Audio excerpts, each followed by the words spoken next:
Morning to one and all. So today we are going to start with the poem Rain on the Roof. Okay, so open up your books. That is Beehive on this poem.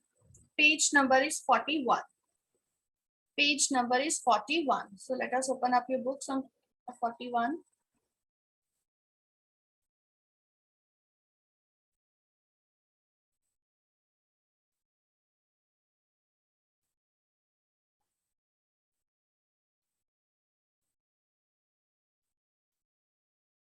Now on page number 41, the poem is given, that is Rain on the Roof. So what the poem Rain on the Roof is about? So let me share with you first of all the poem. So you can see it on your screens. So here it is. Now it is going to be visible on your screens. So this is the poem Rain on the Roof. So poem Rain on the Roof is about, as the name signifies, what the name signifies, it explains that the poem is about rain. Okay, rain on the roof. But what does the poet want to explain through this? What does the poet want to explain through this? What does he want to tell? That what does this rain on the roof signifies? This rain on the roof, it signifies the soothing effect. When a human being is always in close contact to nature, he is always feeling good, he is always feeling relaxed, and he is always having the feel of serenity, means calmness in his life. This is what the poet is going to explain through this point. The poet is saying, here in this poem, the poet is saying, when he is listening to the sound of the soft falling shower of the rain on the roof of a small cottage. So, what does he feel? He feels that old memories, hundred of recollections, they are coming up to his mind. And it is because of that, it is just because of that, he is remembering his old mother also, which is no longer more, she's dead. And every drop of rain that is falling on the roof, it is bringing number of old memories, number of old, you can say, recollections to mind. And it is really a blissful moment for the poet to press his head against the, you can say, pillow, and he would feel that blissful moment. So you must have also felt such kind of moment when what has happened, when you were listening to the soft falling shower of rain, and at that moment what has happened, you feel relaxed while putting your head onto the pillow, and at that moment number of memories, they were coming up to your mind. And it is just because of this reason that the poet is saying that when he is listening to this pitter patter of rain, what he is feeling that it is really very blissful moment for him. Okay, so it is just because of that the poet is saying that when the sky, it is covered with dark clouds, these dark clouds, they cover the sky, they hoard the sky, and it starts raining, it seems that the cover in the sky, which is covering the entire sky, which is covering entire sky with sadness, the rain when it falls, it removes that covering of the face of the sky. So ultimately this falling shower, this falling of rain, what it is known as then a blissful moment for the poet. And the poet is saying that it is really very enjoyable to listen to the pitter patter of the rain. So pitter patter sound, what it is about, the pitter patter sound of the rain, it is about the sound of the rain when it falls onto the roof, the sound which is produced when the raindrops, they fall onto the roof of the small cottage. So here, the name of the poet is Scott Skinner. This is very much important. You should know the names of the poets, right? You should know the names of the poets, because most of the times whenever an extract is given in the exam, you are often asked about the name of the poem as well as the name of the poet. So do remember the names of the poets of all the poems. So let us start with the poem. Yes, Rain on the Roof. So let us see what is earlier given in the bracketed part. So the poet is saying, when the sky is covered with dark clouds and it starts raining, have you ever listened to the patter of soft rain on the roof? First of all, tell me, you must have listened. This is nothing new. Okay, you all must have listened about the pitter patter sound of the rain. That when the rain falls, so what happens? You listen to that soft falling shower. And what thoughts flashed through your mind as you heard this melody of nature? So what kind of sounds they prevail in your mind? Different kinds of sounds they prevail in your mind. So what kind of sounds they prevail?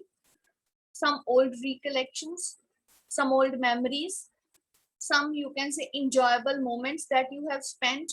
And during that time, when you press your head against the pillow, and at that moment when the raindrops they are falling onto the roof, you never remember the pinching, the harsh realities. You always remember the softness of melodies. You always remember the, you can say, the great thoughts, the great times you have spent with your loved ones, with your near and dear ones. So this is what the poet is going to explain, that it is really a very, very blissful moment at that time when you listen to this pitter patter of the rain, when you listen to the soft falling shower of the rain.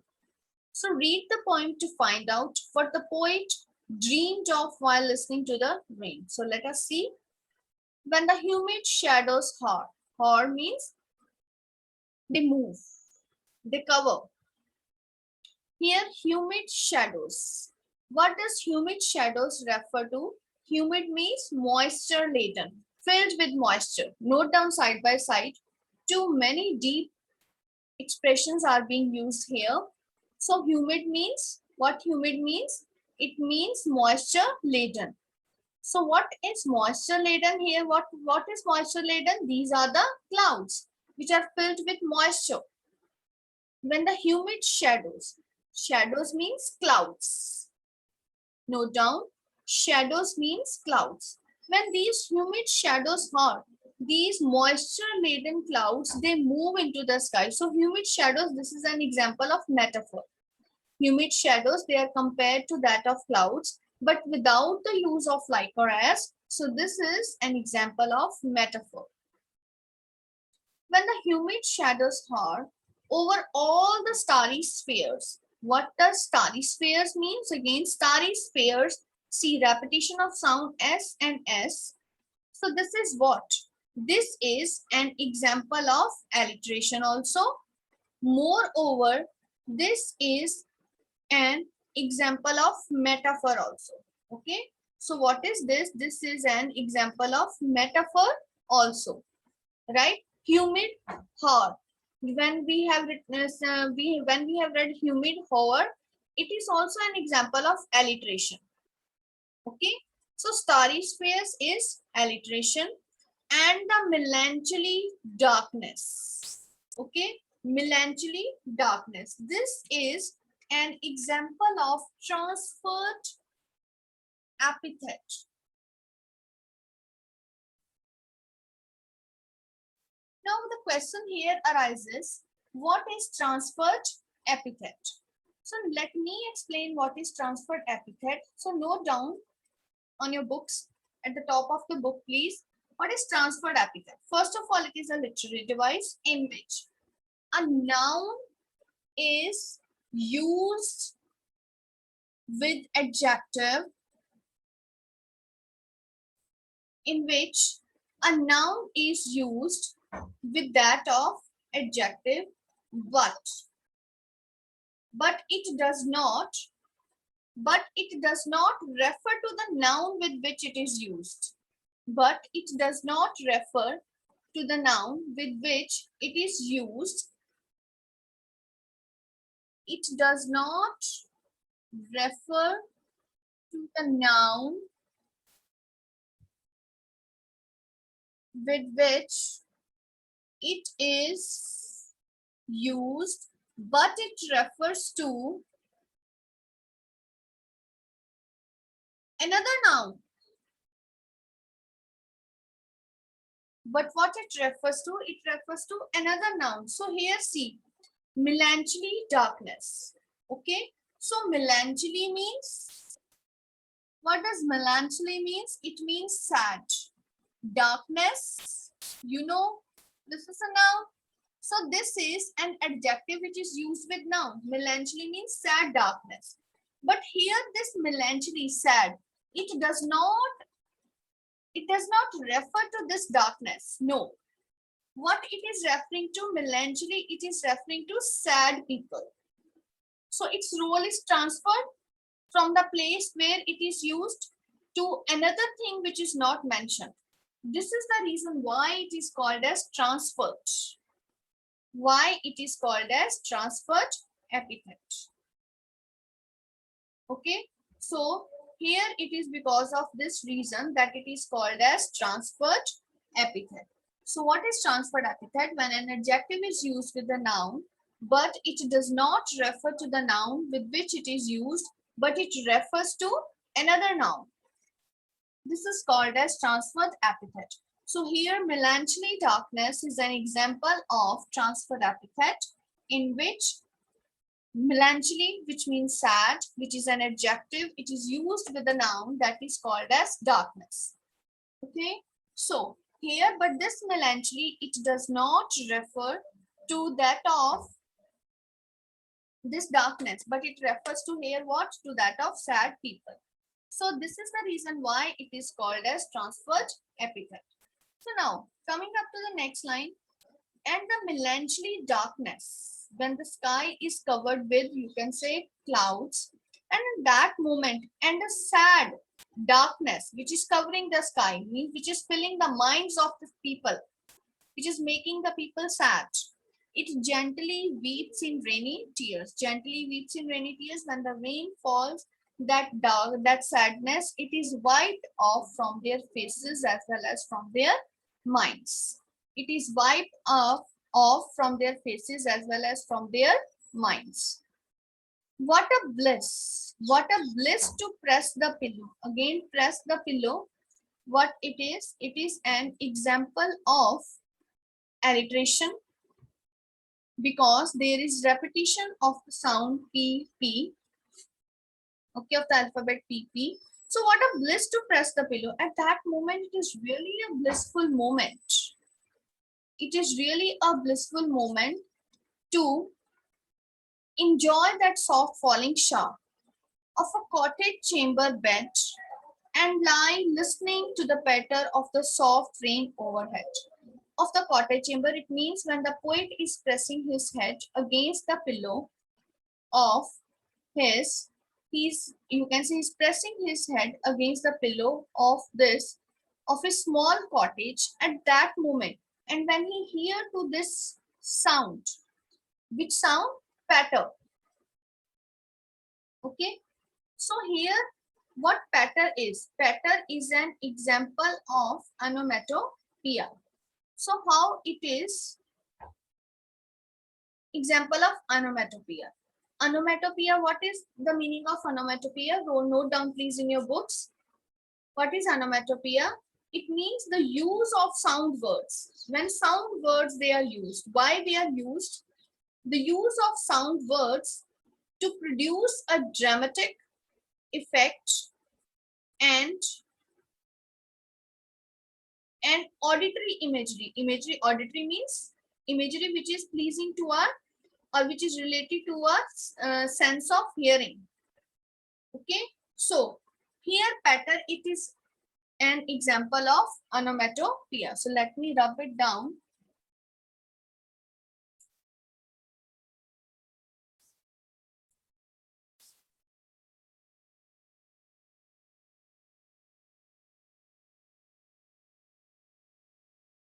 Okay, so what is this? This is an example of onomatopoeia. Okay, So what is onomatopoeia? As I told you that when the sound words they are used to produce a dramatic effect, this is called as onomatopoeia.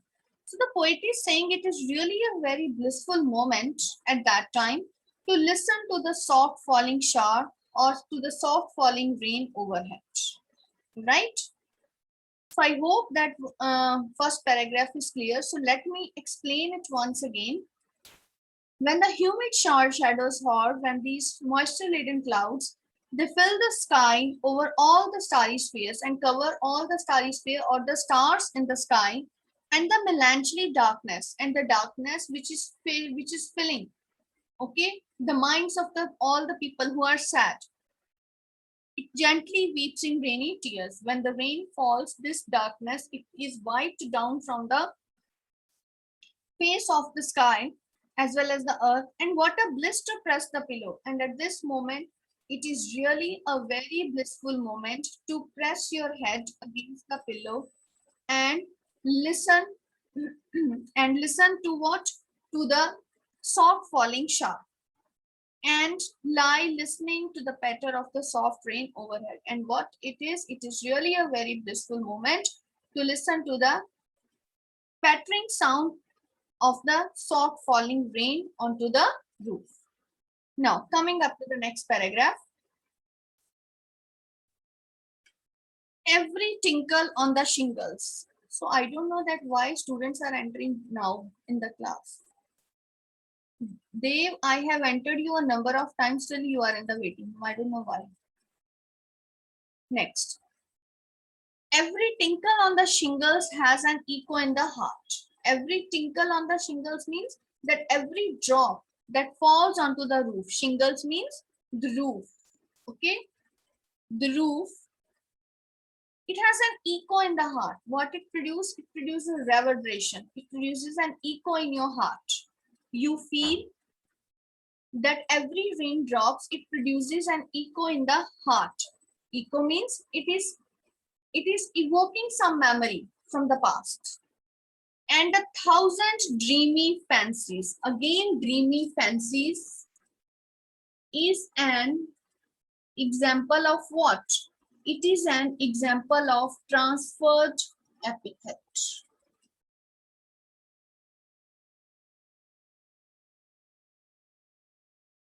It is what? It is an example of transferred epithet. How it is transferred epithet? Again, dreamy is an adjective used with fancies, that means a noun. But this dreamy fancies, it is not referring to dreams, but what it refers to the old recollections, old memories of the poet that are going on in his mind. And 1,000 dreamy fancies into busy being start. And 1,000 dreamy fancies into busy being start. And yes, one more thing I would like to point out here, that when darkness is used in the first paragraph, darkness is used in the first paragraph, this is also an example of personification. How darkness is an example of personification? You know that what is personification? When living qualities are given to non-living things. Here, melancholy poet is saying the darkness is sad. Can darkness be sad? No. So this is living quality which is attributed to that of non-living thing. So this is what? This is an example of personification here. Okay. So coming up here to the second paragraph, into busy being starts. So here busy being. Okay. Busy being. See here, repetition of the sound BB. This is again an example of what? Alliteration.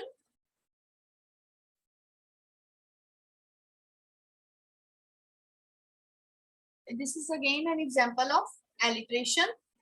And now, and 1,000 recollections.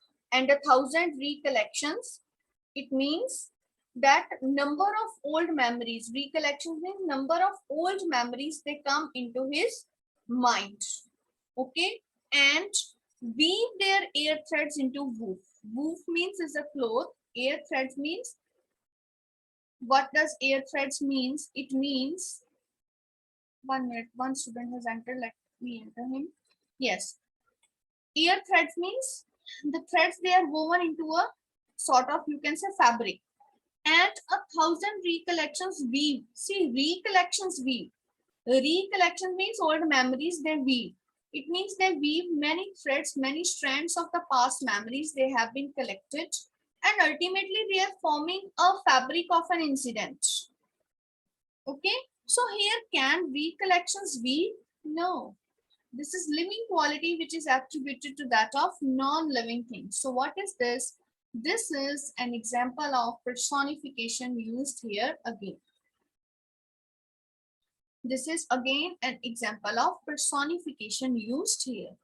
And as I listen to the patter of the rain upon the roof. Again, patter, what it is? This is example of what? This is example of personification. Right?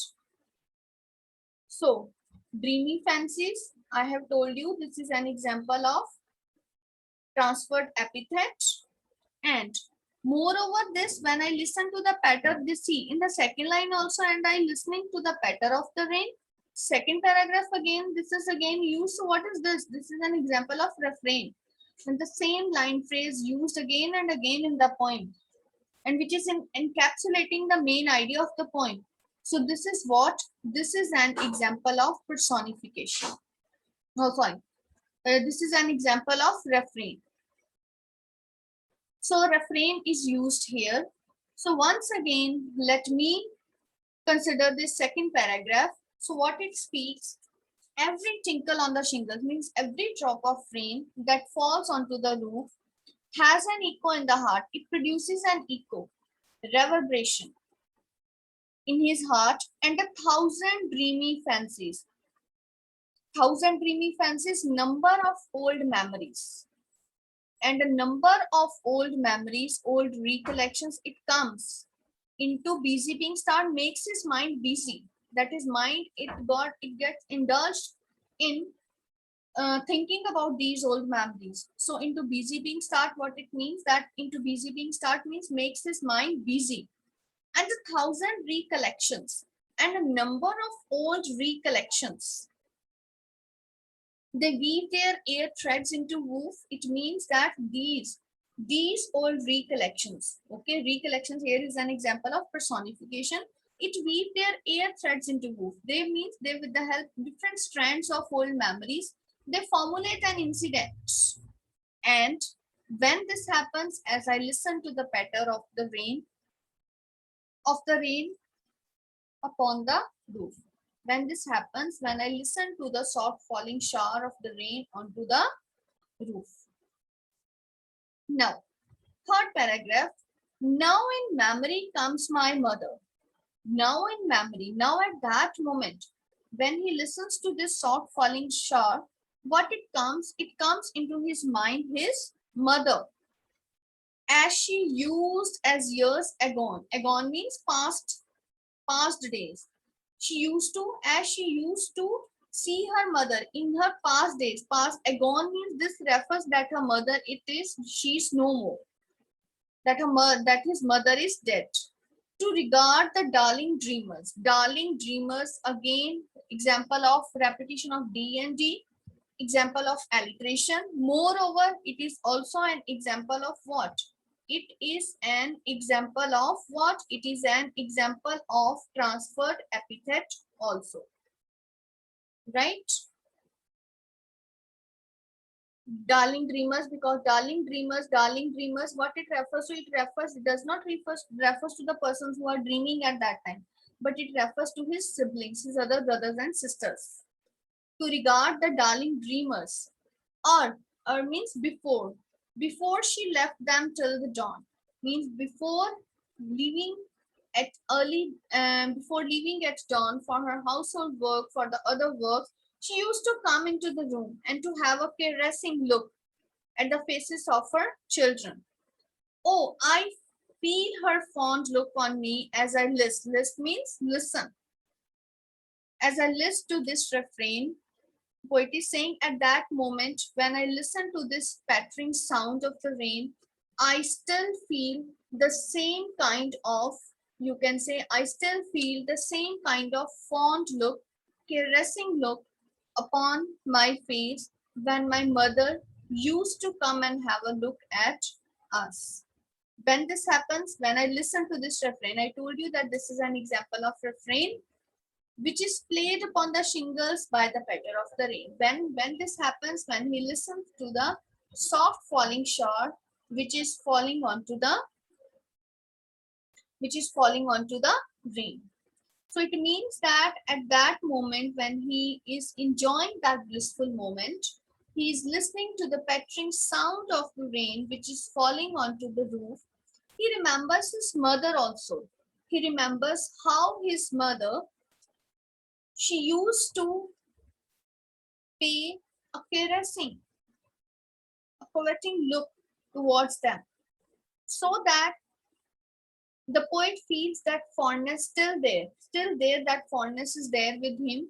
But when he feels that fondness, it is only at that moment when he listens to the pitter patter sound of the rain. When this happens, when he listens to the pitter patter sound of the rain, right? So I hope that with this, all the three stanzas are clear. If you have any doubt, you can ask me, as the last 5 minutes are left and I have to take the attendance too. If you have any doubt, you people can ask me. Let me unmute you side by side. So this is all for the poem today, and next afterwards we will discuss the question answers of the poem.